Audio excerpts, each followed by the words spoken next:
38 Caliber is a rapper and lyricist who channels his journey of sobriety and the legacy of his late brother's group Good Vibe Tribe into his powerful music. And he's with us here just now. How are you today? I'm doing great. Now, can you tell us a little bit about your background, really, and how you got started in music? Yeah, so it wasn't rap or hip hop at all. It was like punk rock, heavy metal, kind of the Mm. old school stuff, Black Sabbath, even Jimi Hendrix, stuff like that. And then I found Linkin Park, that album Hybrid Theory. And it was the first time I'd really listened to anything like that. I was probably about 6 or 7. And yeah, it just took off from there. And then, I got into T.I., was really big at the time. 2 Chainz, Lil Jon, Eminem, those were kind of the early mid 2000s, people that were popping off. And it just kind of went from there, man. Just consuming as much of it as I could. Yeah.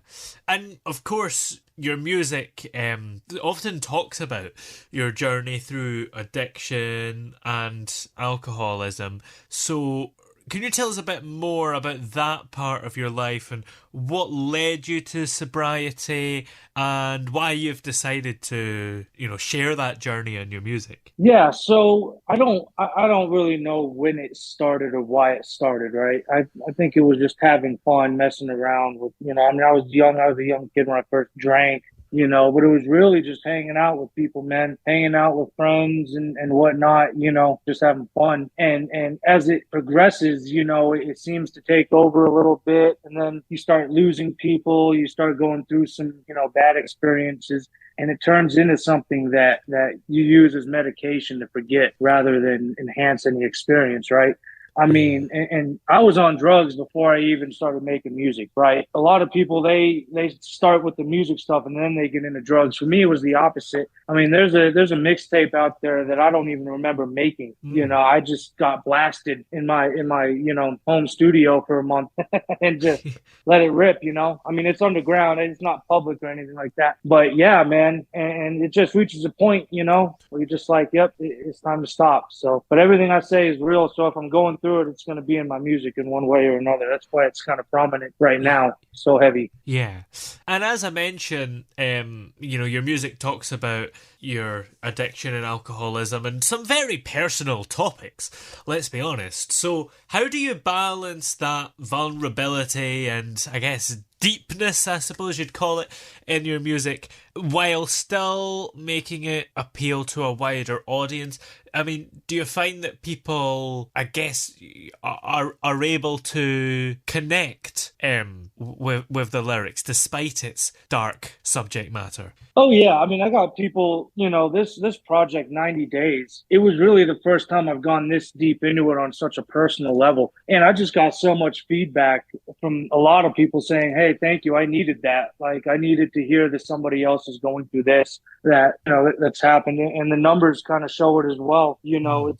It's a lot more easier to connect with something like that. But it is kind of strange, especially with my coworkers, they hear it because you wouldn't start off the conversation with a random person about, oh, I'm a recovering drug addict. Oh, Yeah. all these people in my life are dead. I totaled cars. I've done, but with the music, it's kind of like that. You're going into a room, you're telling all these strangers. Like last night, I was at an open mic. I'm doing another one tonight, and it's going to be the same thing, just in front of a bunch of strangers. But that's what people connect with. There's a lot of people out here just flexing what they do and all the money they have and all that. I don't do that. Yeah, definitely. Now, you also have lost your brother, and of course, as I mentioned in the intro, you kind of use the legacy of his group, Good Vibe Tribe, in your music. So, how did the loss of your brother sort of influence your musical journey itself? Well, I mean, I stopped recording for almost a year, right? Mm. I mean, that's when I really started drinking hard and doing all that. Because he was the best person I've ever met as far as being a rapper goes, And there's only two of us left right now, myself and Grim Havoc, from the original GVT lineup. But Yeah. he was just the best to ever do it. In my opinion, I sat and I watched this dude freestyle for hours without missing a beat. Wow. And you go back and listen to some of his stuff. I think it's on the channel. Broken Windows and Anakin's Palace and the Mac Miller stuff. It's really like mind blowing even today. So yeah, kind of thinking about that, trying to bring his name back to the light a little bit more. I would say, because he's really the one who started this whole thing. Yeah, absolutely. Now, for when you're making music, how do you approach writing your lyrics and creating the beats? Is there a specific music making process that you have? No, I wake up. It's the first thing I do when I make coffee in the morning. I wake up, I go to the studio, I listen to what I was working on the day before. Normally, I've got anywhere from 5 to 10 projects open, and I just listen through and I'm like, you know what? This is the vibe that I feel like working with right now. This is the style that I feel like doing right now. And I just listen to the beat and I let it talk. Sometimes I do say, like, this is going to be the topic of this song, Yeah. but very rarely does that happen anymore. I just kind of let it flow, and I'll freestyle on the track as well sometimes to kind of experiment with different flows and outputs. But yeah, I just do all the work, just put the work in Yeah. essentially. And are there any artists or bands, past or present, that you've drawn inspiration from in your music? Yeah, I mean, like I said, a lot of the earlier stuff too, like Black Sabbath and Jimi Hendrix, I mean, Black Sabbath created their own genre. As far as like some of the hip hop greats that we have, like Kanye West, the Doc and NWA and all those guys, a lot of people out of Atlanta as well. Some of the new guys like Jid, he's definitely been in my top 5 for a long time now. Ludacris, really anybody who you can tell their style changes, and you can hear that evolution in their styles. That's really what draws me in, because you don't want the first album to sound like the last album or vice versa, Yeah. right? Like, and I feel like that happens a lot. People get stuck in one groove, one rhythm, one, whatever that case is, and they don't evolve. And that's something that I try to do personally. I try to make every song sound different, even on an album level. Yeah. And how do you manage to stay motivated and inspired when you're creating music? I just, I tell myself, you quit multiple times and you always come back. I mean, at the end of the day, I don't think I really do it for validation or anything like that, likes and plays. I do it because it's in my head. Hmm. I do it because it's all I really think about during the day. I mean, I can sit there all day just jotting down ideas, right? Like, I'm not really out here trying to be the next big thing. It's just something that's inside of me. I mean, I hear music all day long in my head. It never shuts off. Just more of a way to channel it than anything. Yeah. Now, you've collaborated with some artists in your music. So, who are some of your favourite artists that you've collaborated with? And what do you actually look for in a collaborator? Oh, well, definitely big shout out to my homeboy Grim Havoc, man. He's been here since day one. We've been working together for 10 years. I look for people with different styles. Like Grim, he's got such a different style than anybody else. And the shit that he says even is just like insane. You know what I mean? And so I've worked with him quite a bit. He's the only one from, like I said, the original GVT lineup, me, Rojon, Legit, all that. And so anyway, yeah, I work with Grim Havoc a lot. And right now we got some stuff working, and I'm really just finding other people with different styles than me. I'm finding myself working with people who are a lot like Juice World, or who are a lot like, like the trap guys, like Future and all that. Really trying to broaden the horizon, so to speak, broaden the spectrum of lyricism that I can make. Really, I Yeah. just want to work with somebody who's motivated, and you can tell is in it for the art, not the wave. Yeah, absolutely.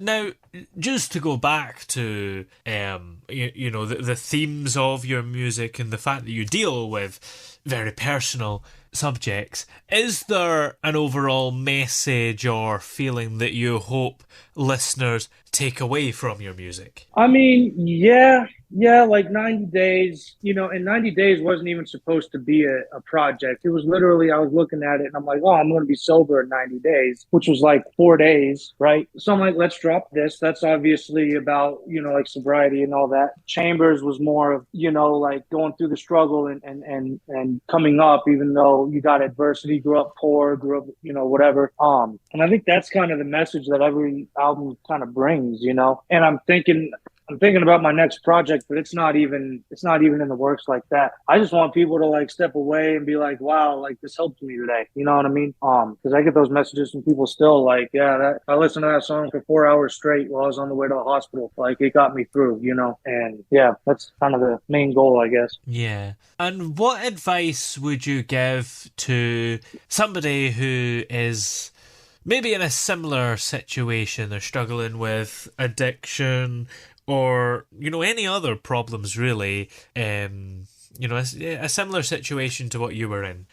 I would say just don't lose hope, man. Don't lose hope. I was that dude. I was in Miami in Broward County, man, sleeping behind stores and shit, breaking into abandoned houses to sleep to get out of the rain, right? A drug addict, full blown. And I can remember from that time, I didn't even have a job. I didn't even know how I was going to do it, but I knew that I was going to do it one day. I knew in my head, like, this shit's going to end. It's going to get better. So that's what I tell people, even here in Denver, I see a lot of young guys out on the streets who are homeless. I tell them, like, bro, just don't lose hope. Like, once you lose hope and you accept that situation, you're not getting out of it. It could be homelessness, it could be drug addiction, it could be a bad relationship, whatever it is, And that's what I tell people now. Like, yeah, just don't lose hope, man. I never lost my hope, and I made it through. Yeah, absolutely.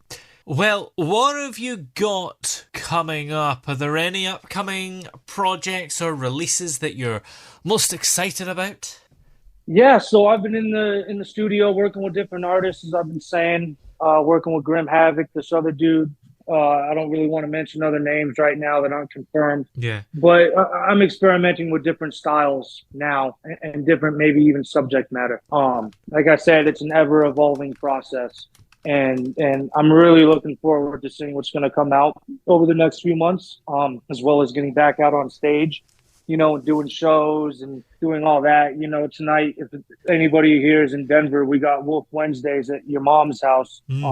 And that's a really big thing for local artists. And there's shit like that going on 5-6 nights a week here in Denver, So I would just look out for that. I'm probably just going to drop some singles. I don't have an album planned out yet. I don't have a concept or anything like that. If anything, just a collaboration album with as many artists as I can find. Yeah. Well, in the meantime, where are we able to find all the music that you've came out with so far? So the biggest one is SoundCloud, and that's going to be the handle 38_GVT. And the second one, which we're actually working on more live content, more, kind of behind the scenes stuff, is going to be the YouTube channel, which features myself, Grim Havoc, Rojon, Lil Kojak, Jit Flying, all these dudes that I've worked with. That's GVT Records, Good Vibe Tribe Records, GVT Records. And those are kind of the two main ones. Spotify is kind of spotty right now. We're working on that. Yeah, SoundCloud, YouTube, probably two best places to find it. Excellent. Well, many thanks for joining us today. It's been a pleasure to have you on the show today. Yeah, thank you.